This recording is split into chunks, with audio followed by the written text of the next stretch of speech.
Olá, seja bem-vindo ao canal Hipnoetos. Estou aqui de novo com meu amigo Daniel Gatti, hipnólogo, terapeuta. Tudo bom, Daniel? Muito obrigado por estar aqui mais uma vez. Tudo uma jóia? honra. Daniel, uma pergunta para você. Diga-me. Quantas pessoas já foram curadas com hipnose? Vai contando aí, a gente descobre o resultado depois da vinheta.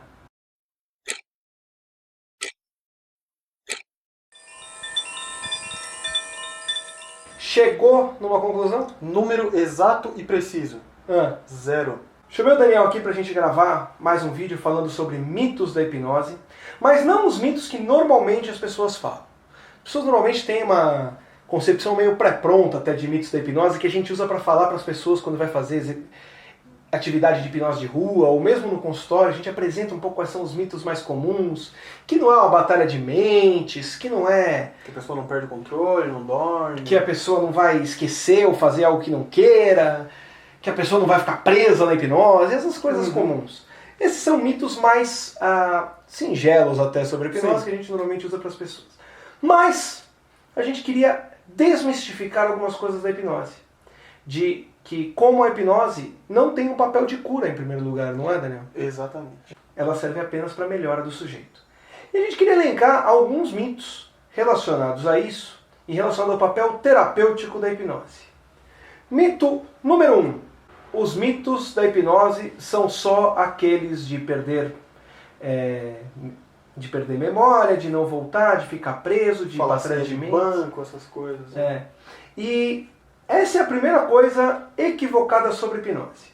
E de tanto se repetir isso, muitos hipnotistas acabam carregando isso. Não é? Exatamente. Por que é importante a gente entender outros mitos da hipnose e desmistificar alguns aspectos da hipnose e corrigir alguns equívocos que as pessoas normalmente carregam sobre hipnose? Eu acho que principalmente porque se a gente não desmistifica essas coisas, se a gente não corrige esses equívocos, eles se perpetuam. E aí os próprios hipnotistas, os próprios terapeutas que utilizam a hipnose vão passando isso para frente, passando para os clientes. E deseduca o cliente e faz ele de alguma forma, não sei se você concorda, mas faz ele de alguma forma se sentir como esse negócio deu errado comigo. Sim. Esse negócio não serve para mim. Exatamente. Porque tem até um daqueles velhos mitos, apenas algumas pessoas podem ser hipnotizadas. Se a gente não corrige esses equívocos, fortalece esse tipo de crença. Falou, eu acho que eu sou uma dessas pessoas que não funciona, não deu muito certo comigo. E essa questão da cura é particularmente importante, porque se a gente está pensando num contexto terapêutico sobre como utilizar a hipnose, o cliente vem com uma expectativa de uma transformação que não necessariamente acontece. Sim. Né? E às vezes a gente até educa adequadamente e o cliente ainda assim carrega essa crença por outras coisas que ele leu, por outras coisas que ele aprendeu. Mas às vezes o problema está na forma como a gente comunica isso. O segundo mito que a gente costuma ouvir por aí é que existem técnicas que são da hipnose. Como se a hipnose tivesse um conjunto de técnicas que foram criadas na hipnose e que são utilizadas dentro de um contexto terapêutico a partir da perspectiva da hipnose. Está certo, Daniel? Não, está muito errado e inclusive eu acho especialmente perigoso. A hipnose é uma ferramenta potencializadora, uma ferramenta que a gente usa que serve para engajar o sujeito. E algumas pessoas acreditam que existem técnicas que são da hipnose. E esse mito é particularmente perigoso porque não perpetua só para os clientes, não deseduca só os clientes. Está deseducando os terapeutas, as pessoas que trabalham com hipnose, que passam a acreditar que aquela técnica é somente da hipnose. É fato que todas essas técnicas que nós utilizamos vêm da psicologia.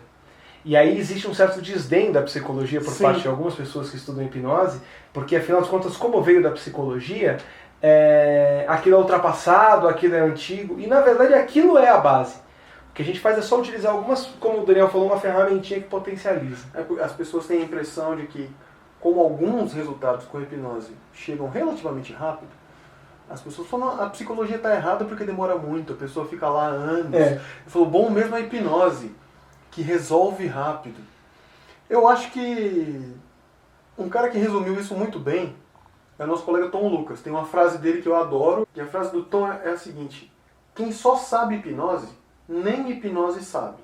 Inclusive um exemplo particularmente típico dessa crítica à psicologia é que já é comum, principalmente nos meios menos acadêmicos e menos ligados à psicologia formal, as pessoas criticarem Freud. Freud tem até algumas coisas a serem criticadas e tal. Mas aí o cara critica Freud e ele utiliza a regressão, que parte de princípios freudianos, inclusive, né? O mecanismo de repressão da memória, a iniciação de abreação, são todos conceitos freudianos. Terceiro mito. Existe uma técnica certa para cada sintoma. Em muitos grupos de hipnose, dos quais a gente faz parte, as pessoas falam assim, gente, vocês já trataram caso tal tipo de problema? Que técnica vocês recomendam? E o pior não é as pessoas perguntarem, são as pessoas recomendarem. Faz isso de uma vez que vai resolver em uma sessão. Pior ainda, use a metáfora tal. Fale para a pessoa imaginar X, Y, Z, situação tal, que é uma metáfora que pode ter funcionado muito bem para um sujeito, porque era composta por elementos que eram congruentes para ele. Que faziam sentido na vida dele, né? Que se encaixavam na vida Exato. dele. Aí a pessoa pega isso aí e fala, não, porque com aquele lá deu certo, imagina na montanha, imagina na praia, então faz isso. Como se imaginar a praia, imaginar a montanha fosse o que tivesse dado algum efeito. E isso vai contrária à própria ideia da gente observar na perspectiva do sujeito aquilo que é realmente importante para ele. Vocês todos que estão acompanhando a série Autoterapia, quem não está acompanhando está aqui no card, não deixa de acompanhar, sabem que o acolhimento do sujeito é o todo do contexto terapêutico.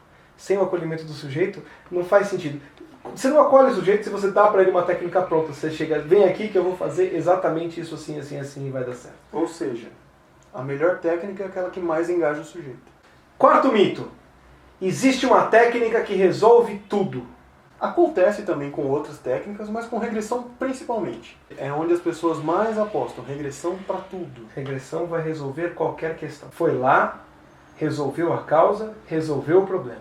Talvez ela seja uma das mais conhecidas, talvez é muito impactante visualmente quando você vê num curso de hipnose. Sim. Então as pessoas têm a impressão de que não precisa de mais nada. É a regressão que sempre vai funcionar. E eu acho que é uma técnica boa de engajamento. Sim. Né? Ela tem. As pessoas vêm com a expectativa no consultório muitas vezes de eu quero passar por uma experiência de regressão. Mas esse mito também cria um outro problema, que é a do terapeuta que simplesmente resolve falar, olha, esse processo de regressão não deu certo porque você não engajou, você não está pronto, você não quer mudar. Paciência. Como se o tempo do cliente fosse pré-determinado, né? Não fosse o tempo do cliente. Essa questão da causa, ela tem um componente a mais. Repara quantas vezes você mudou coisas na sua vida sem encontrar a causa de onde aquilo começou.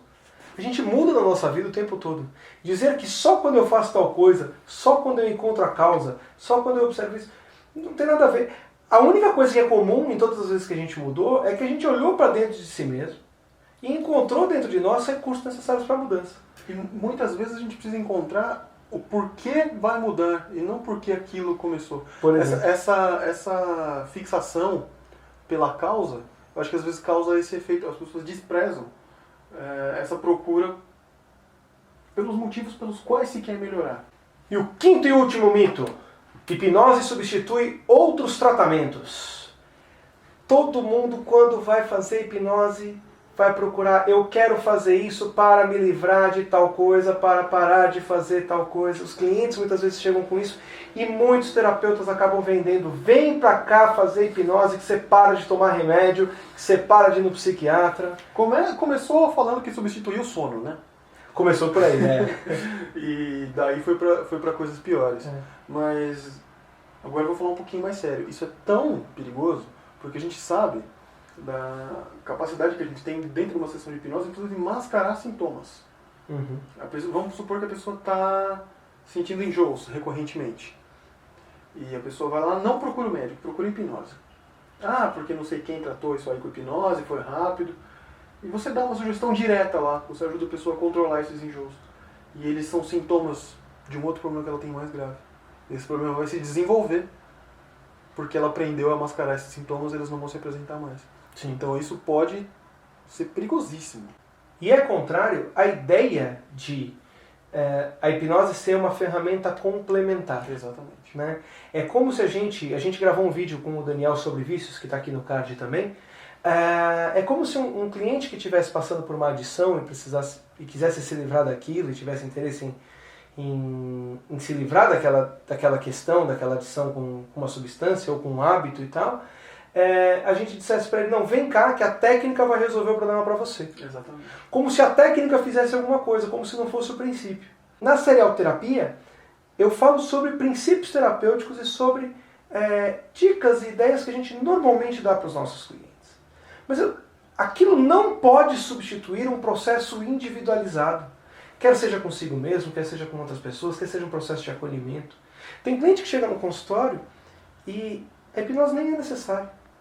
Porque o que realmente fez a mudança foi o acolhimento, foi ele ser ouvido, foi ele aprender a se ouvir.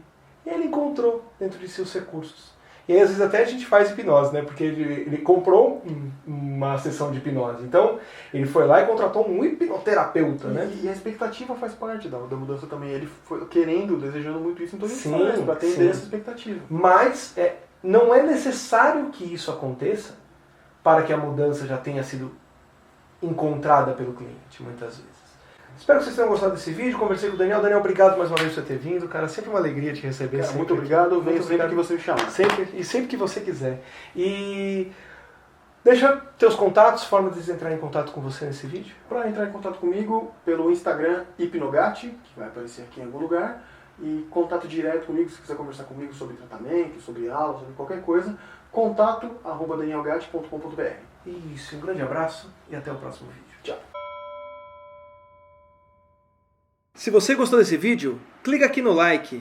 Se quer ter mais informações sobre como você pode melhorar a sua vida, aprender mais sobre a sua mente, como você pode ter uma vida mais congruente, se inscreve no canal, me acompanha nas outras mídias sociais. Um grande abraço e até mais!